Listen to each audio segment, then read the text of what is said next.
Tema renungan firman Tuhan untuk renungan hari ini, yang dibaca dari 1 Petrus 2, ayat 4 sampai ayat 8, adalah Yesus berharga, menjadikan kita berharga. Ayat Alkitab yang kita baca hari ini adalah dari 1 Petrus 2, ayat 4 sampai ayat 8, yang akan dibahas dalam dua bagian. Bagian pertama adalah dari 1 Petrus 2, ayat 4 sampai ayat 5, yang berbunyi sebagai berikut. Dan datanglah kepadanya, batu yang hidup itu, yang memang dibuang oleh manusia, tetapi yang dipilih dan dihormat di hadirat Allah. Dan biarlah kamu juga dipergunakan sebagai batu hidup untuk pembangunan suatu rumah rohani, bagi suatu imamat kudus, untuk mempersembahkan persembahan rohani yang karena Yesus Kristus berkenan kepada Allah. Apa isi firman Tuhan ini, dan apa pesannya untuk kita? Petrus menjelaskan bahwa Tuhan sedang membangun sebuah bait atau rumah rohani, dengan menggunakan kita, orang Kristen, yang adalah batu-batu yang hidup, sebagai bahan bangunannya. Agar kita sebagai orang Kristen dapat menjadi batu hidup dan berkenan kepada Tuhan, maka kita harus datang kepada Yesus, yang adalah batu hidup utama, sebagai pola yang diinginkan Allah.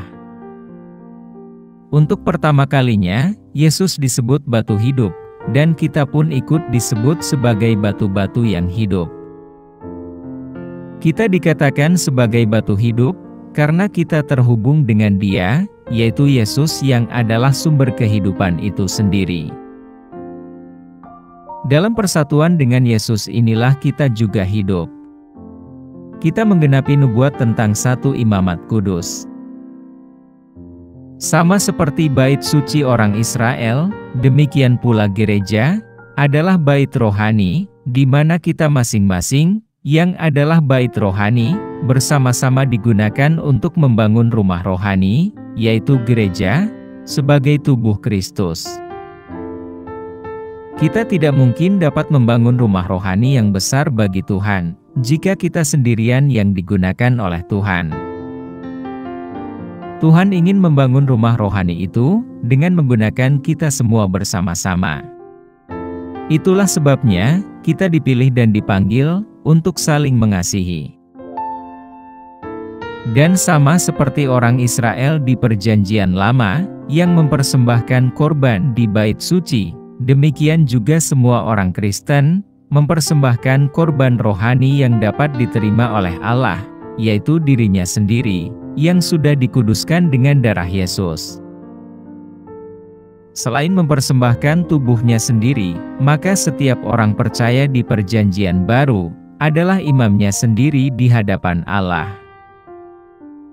Jika dulu, ada imamat elit, yaitu suku Lewi, yang dikhususkan sebagai perantara, yang memiliki akses khusus kepada Tuhan, maka sekarang, kita tidak membutuhkan lagi imamat elit untuk menjadi perantara dalam mempersembahkan korban. Bedanya, kita tidak memiliki otoritas imamat khusus, seperti Harun, dan suku Lewi lainnya di Perjanjian Lama. Karena itu kita hanya bisa melayani sebagai imam, seperti yang kita diminta melakukannya, dengan melakukan melalui Yesus Kristus, dan sebagai duta-duta Kristus. Karena hanya Yesuslah yang memiliki otoritas imamat yang sejati dan kekal.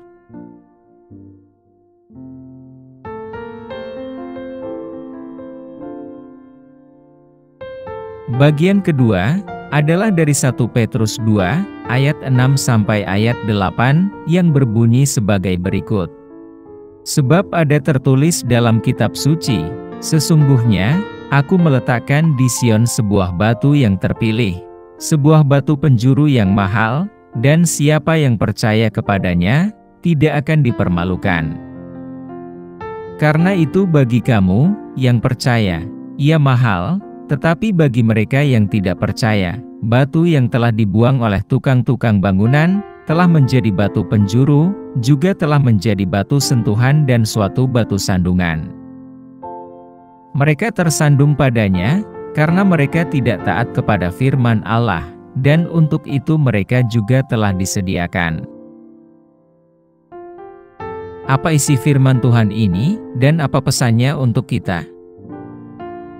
Dalam surat Petrus ini, mengutip Mazmur 118 ayat 22, dan Yesaya 28 ayat 16, untuk juga menggambarkan Yesus sebagai batu penjuru, dan batu sandungan. Beberapa ayat Alkitab yang menggunakan istilah batu dalam bernubuat tentang Yesus adalah sebagai berikut. Batu penjuru. Baca Mazmur 118 ayat 22 dan Yesaya 28 ayat 16. Batu sandungan. Baca Yesaya 8 ayat 14. Batu fondasi yang kokoh. Baca Yesaya 28 ayat 16. Batu supranatural. Baca Daniel 2 ayat 34 dan 35.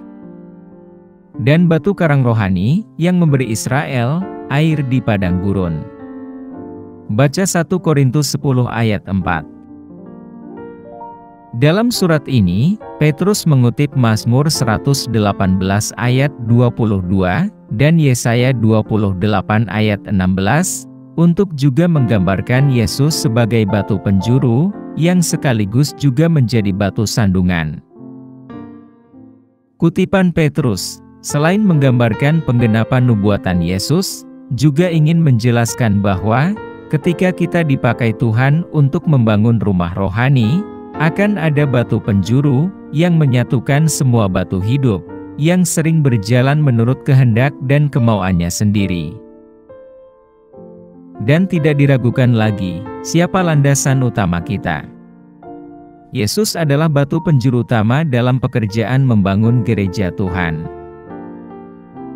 Meskipun batu penjuru utama ini ditolak oleh orang-orang yang tidak taat dan tidak percaya, tidak dapat disangkal bahwa keberhargaan Yesus Kristus tidak akan berubah, karena Kristus secara intrinsik berharga. Kristus bernilai positif. Kristus berharga secara komparatif. Kristus sangat berharga dalam memenuhi kebutuhan orang percaya, sesuai dengan kebutuhan kita masing-masing. Yang membuat Kristus dikatakan berharga dan terhormat adalah sifat-sifat Kristus sendiri, yang hanya diberikan kepada mereka yang mau percaya. Di sini Rasul Petrus ingin menjelaskan bagaimana Yesus membuka jalan bagi orang Yahudi dan bukan Yahudi, untuk dipersatukan menjadi satu rumah yang mulia bagi Allah. Ini sendiri merupakan batu santuhan dan batu sandungan bagi orang-orang Yahudi pada waktu itu, yang berpikir bahwa orang-orang bukan Yahudi seharusnya tidak memiliki bagian yang sama dengan orang-orang Yahudi di rumah Allah yang agung. Dan mereka yang menolak Yesus, atau batu penjuru itu, dan menolak untuk dibangun di atas Dia, maka Yesus akan menjadi batu karang yang kuat untuk membuat mereka tersandung, dan tidak mendapatkan keselamatan. Ketika Yesus berbicara tentang dirinya sebagai batu penjuru, yang dikutip dari Mazmur 118 ayat 22, Yesus berkata, "Dan barang siapa jatuh ke atas batu itu, ia akan hancur, dan barang siapa ditimpa batu itu, ia akan remuk." Baca Matius 21 ayat 44. Jadi percaya saja, dan jangan menolak Yesus.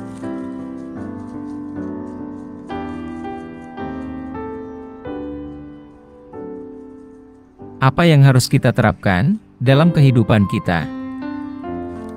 Kami percaya bahwa batu penjuru yang disebutkan oleh Rasul Paulus adalah Yesus, karena untuk menggenapi nubuatan, Yesus mengutip perikop dari Mazmur 118 ayat 22 untuk menunjuk dirinya sendiri.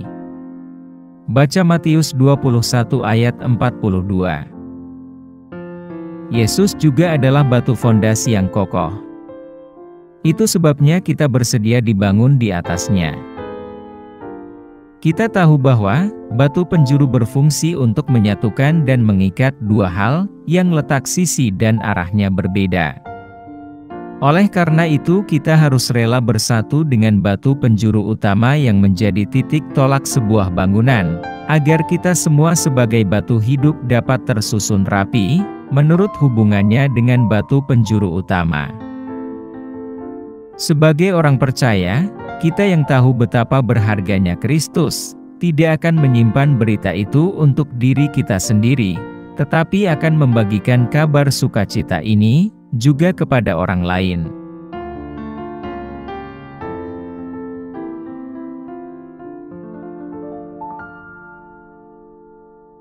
Doa hari ini. Tuhan Yesus, ketika kami bangun dari tidur, kami berterima kasih, ya Tuhan. Hanya karena kasih dan kesabaran Tuhan yang besar, Engkau yang membenci dosa, tidak menghukum kami, sebagai orang-orang yang berdosa, dan yang gagal dalam bertindak.